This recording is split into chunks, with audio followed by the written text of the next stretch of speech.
नहमदुहु व नसल्ली अला रसूलिहिल करीम। अन अय्यूब इब्न मूसा अन अबीही अन जद्दिही क़ाल। ये रिवायत है अय्यूब बिन मूसा रज़ियल्लाहु तआला से रिवायत है, वो अर्ज़ करते हैं क़ाला रसूलुल्लाह सल्लल्लाहु तआला अलैहि वसल्लम, रसूल करीम सल्लल्लाहु अलैहि वसल्लम ने इरशाद फरमाया, मा नहला वालिदुन वलदहु नहलन अफ़ज़ल मिन अदबि हसन। फरमाया कि किसी वालिद ने अपनी औलाद को हुस्न अदब से बढ़कर बेहतरीन तोहफा अता नहीं फरमाया। यानी वालिद और वालदा जो है वो तो अपने बच्चों के लिए जान तक कुर्बान करने के लिए तैयार हो जाते हैं और उनकी जिंदगी की हर जरूरत को पूरा कर रहे होते हैं, लेकिन हुस्न अदब से बढ़कर बेहतरीन कोई अतिया नहीं है। मतलब बड़ों का अदब सिखाते हैं, छोटों का अदब सिखाते हैं, ईमान का अदब सिखाते हैं, इस्लाम का अदब सिखाते हैं, मस्जिद का अदब सिखाते हैं, कुरान का अदब सिखाते हैं, उलमाए किराम का अदब सिखाते हैं, असातिज़ाए किराम का अदब सिखाते हैं, खुद अपने वालिदैन होने का अदब सिखाते हैं, दादा जान का अदब सिखाते हैं, दादा जान का अदब सिखाते हैं, चचा जान का अदब सिखाते हैं, चच्ची जान का अदब सिखाते हैं, खाला का अदब सिखाते हैं। रसूल करीम सल्लल्लाहु अलैहि वसल्लम इरशाद फरमा रहे हैं, अदब से मुतालिक जितनी बातें हैं, अदब जिन लोगों का सीखना सिखाना चाहिए, अगर वालिद अपने बच्चों को हुस्न अदब की तालीम दे रहा है तो इससे बढ़कर बेहतरीन तोहफा और कोई नहीं हो सकता।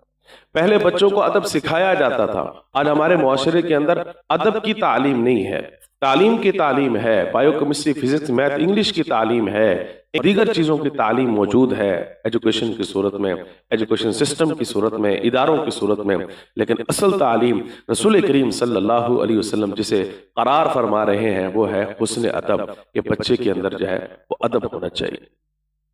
इमाम अस्माई रहमतुल्लाह अलैह के पास वक़्त का बादशाह हारून रशीद जो है अपने बच्चे को इसलिए छोड़कर जाता है कि मेरे बच्चे को अदब सिखाइए। और चुनाचे एक मरतबा वो प्रोग्रेस के लिए अपने बच्चे के मदरसे में जिस वक्त पहुंचता है तो ये मंजर देखता है कि मेरा बच्चा यानी जो वक़्त का शहजादा था, बादशाह का बेटा था, वो अपने उस्ताद को इस अंदाज में वुज़ू करवा रहा है कि वो बर्तन के जरिए उनका बेटा जो है पानी डाल रहा है और उस्ताद मोहतरम इमाम अस्माई रहमतुल्लाह अलैह अपने पाँव को मल रहे हैं। और वक़्त का बादशाह हारून रशीद इमाम अस्माई रहमतुल्लाह अलैह के सर पर आकर खड़े हो जाते हैं और यूँ फरमाते हैं कि उस्ताद मोहतरम, आपने मेरे बेटे को अदब तो सिखाया है लेकिन कामिल अदब नहीं सिखाया। तो इमाम अस्माई रहमतुल्लाह अलैह फरमाने लगे और पूछने लगे कि कामिल अदब क्या था कि जो मुझसे रह रहा है? तो वक़्त का बादशाह रशीद कहता है कामिल अदब ये था कि वो अपने एक हाथ से पानी उंडेलता और दूसरे हाथ से आपके पाँव को मलता,